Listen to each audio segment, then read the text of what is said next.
नमस्कार दोस्तों, आपका बहुत बहुत स्वागत है आपके खास चैनल डिजिट में। और आज हम बहुत ही कम समय में टॉपिक निपटाया करेंगे फिजिक्स के। एक एक टॉपिक का नंबर लेंगे। आज जो नंबर है वो है कॉम्बिनेशन ऑफ कैपेसिटर्स। आज हम जो कैपेसिटर्स होते हैं उसका कॉम्बिनेशन दो तरीके से होता है। पहला तरीका जो होता है वो होता है इन सीरीज।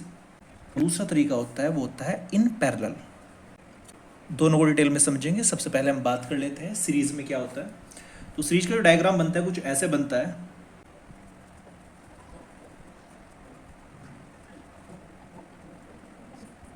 जैसा आप देख पा रहे हो यहाँ पर आपके तीन कैपेसिटर हैं C1, C2 और C3।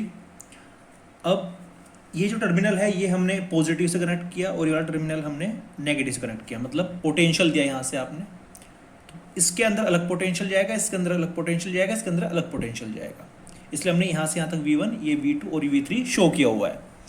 अगर इनके कैपेसिटेंस की बात करें, इसका C1 कैपेसिटेंस है, इसका C2, इनका C3। एक चीज़ तीनों में कॉमन रहेगी, देखिएगा ये पॉजिटिव चार्ज है, ये सीधा यहाँ पे जो चार्ज गया वही चार्ज तीनों में जाएगा। जैसे अगर हम किसी बैटरी से करंट दे रहे हैं और कितने भी इक्विपमेंट बीच में लगा रहे हैं तो सब में करंट इक्वल जाता है। ये सीरीज की खास बात है। तो इसमें क्या खास बात रहेगी आपकी, जो चार्ज रहेगा वो सेम रहेगा एंड जो पोटेंशियल रहेगा वो डिफरेंट रहेगा। सबसे पहले इनके तीनों जो पोटेंशियल का फॉर्मूला है वो अप्लाई करते हैं। V1, V2 और V3 फाइंड कर लेते हैं। यहाँ हमने कैंसिकल टू CV का प्रयोग किया है। कैपेसिटेंस की जो डेफिनेशन होती है उसके अकॉर्डिंग फॉर्मूला जो लगता है क्या अपॉन वी, उसका यहाँ पर यूज़ किया और तीनों की वैल्यू हमने फाइंड कर ली है।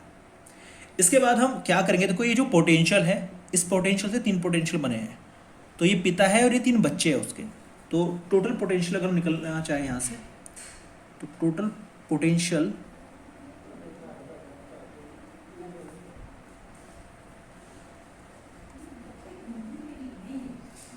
तीनों पोटेंशियल का हम यहाँ पर सम करेंगे।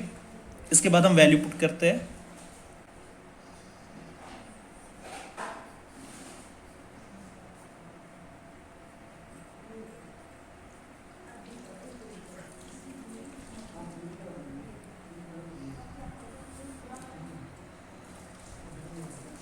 इसके बाद तीनों से क्यों कॉमन ले लेते हैं।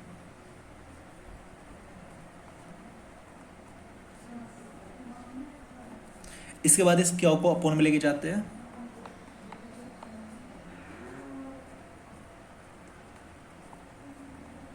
और यहां पर इसको इक्विवेलेंट C मान लेते हैं। तो ये क्या हो जाएगा आपका इक्विवेलेंट।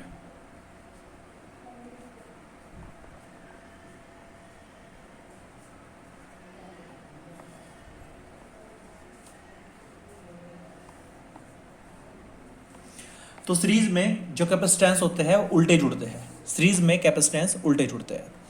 अब बात करते हैं पैरेलल की। पैरेलल में क्या अलग होता है वो चीज़ आपको समझा देते हैं। चलिए शुरू करते हैं।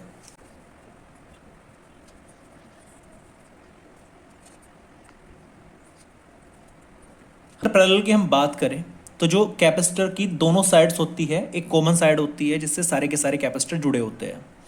इस बार जो चार्ज है वो अलग अलग जाएगा, अलग अलग डिस्ट्रीब्यूशन होगा। तो इस पर Q1 चार्ज है, इस पर Q2 चार्ज है, इस पर Q3 चार्ज है। इसलिए इसका कैपेसिटेंस C1 है, इसका C2 है, इसका C3 है। लेकिन जो इनकी जो एंड साइड है वो कॉमन है, तो इसलिए इनका पोटेंशियल सेम होगा तीनों का। तो इसीलिए अगर हम बात करें पैरेलल की तो इसके अंदर चार्ज डिफरेंट होता है और पोटेंशियल सेम होता है।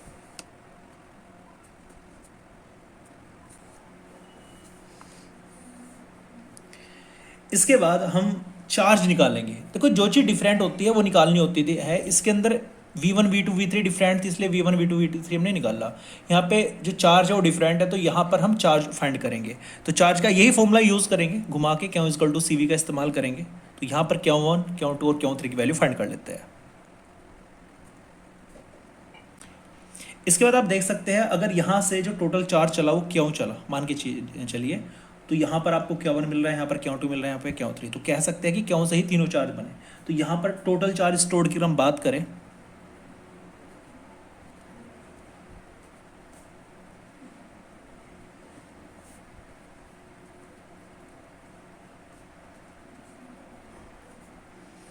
अब इनकी वैल्यू पुट कर देते हैं।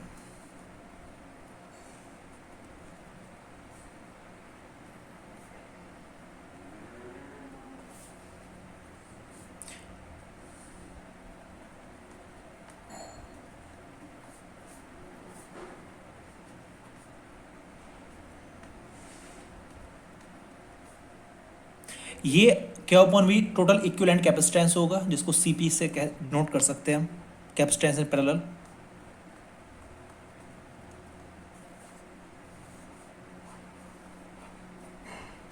तो आप देख सकते हैं यहाँ पर जो सीरीज और पैरेलल में ज़्यादा डिफरेंस नहीं है। यहाँ पर एक ही साइड से दूसरी साइड स्टार्ट होगी और यहाँ पर दोनों की कॉमन साइड होगी। यहाँ पर पोटेंशियल अलग होगा, यहाँ पर पोटेंशियल सेम होगा। यहाँ पे चार्ज सेम होगा, यहाँ पे चार्ज अलग होगा। यहाँ जो चीज़ अलग है, पोटेंशियल अलग है तो पोटेंशियल का फॉर्मूला लगाएंगे। यहाँ पर चार्ज अलग है तो चार्ज का फॉर्मूला लगाएंगे। और potential total v equal to v1 plus v2 v3 हो जाएगा। ऐसे में charge equals total charge Q1 plus Q2 plus Q3 हो जाएगा। वैल्यू रखेंगे, जो कॉमन आएगा कॉमन ले लेंगे और लास्ट में जो इधर इक्विवेलेंट वैल्यू टोटल वैल्यू आएगी उसे इक्विवेलेंट कैपेसिटेंस के इक्वल रख देंगे। क्या अपॉन सी, इस पूरे का जो कैपेसिटेंस है वो CS है, इस पूरे का जो कैपेसिटेंस है वो CP है। यानी कि इसका जो कैपेसिटेंस टोटल का वो यहाँ पर CP है और इसका जो कैपेसिटेंस टोटल का वो यहाँ पर CS है। तो ये थे जो हमारे कैपेसिटेंस होते हैं सीरीज में और पैरेलल में। ये रेजिस्टेंस के बिल्कुल अपोजिट होते हैं। रेजिस्टेंस में तो सीरीज में सीधे जुड़ते हैं और पैरेलल में रेसिप्रोकल जुड़ते हैं, लेकिन यहाँ पे उल्टा है। ये सीरीज में रेसिप्रोकल मतलब उल्टे जुड़ते हैं और पैरेलल में जो सीधे जुड़ते हैं। तो ये थी आपका कॉम्बिनेशन ऑफ कैपेसिटर्स। दो तरह से इनका कॉम्बिनेशन हम कर सकते हैं, एक सीरीज में एक पैरेलल में। वीडियो अच्छी लगी प्लीज़ लाइक कर देना, चैनल को सब्सक्राइब जरूर कर देना, क्योंकि इसी तरीके से हम बहुत ही कम मिनट्स में हर एक टॉपिक को फिनिश करेंगे, चाहे वो कितना भी डिफिकल्ट टॉपिक क्यों ना हो, वो भी बहुत ईजी लैंग्वेज में। कोई भी डाउट हो तो प्लीज़ कमेंट जरूर कर देना, ताकि हम उसके लिए वीडियो भी लेके आ सकें। टॉपिक को कमेंट जरूर करते रहना, ताकि हमें अगला टॉपिक मिलता रहे कि बच्चों को किस चीज़ में डिफिकल्टी आ रही है, उसको थोड़ा सा ईजी बना के हम आपके सामने परसेंट जरूर करेंगे। Thank you so much for watching this video.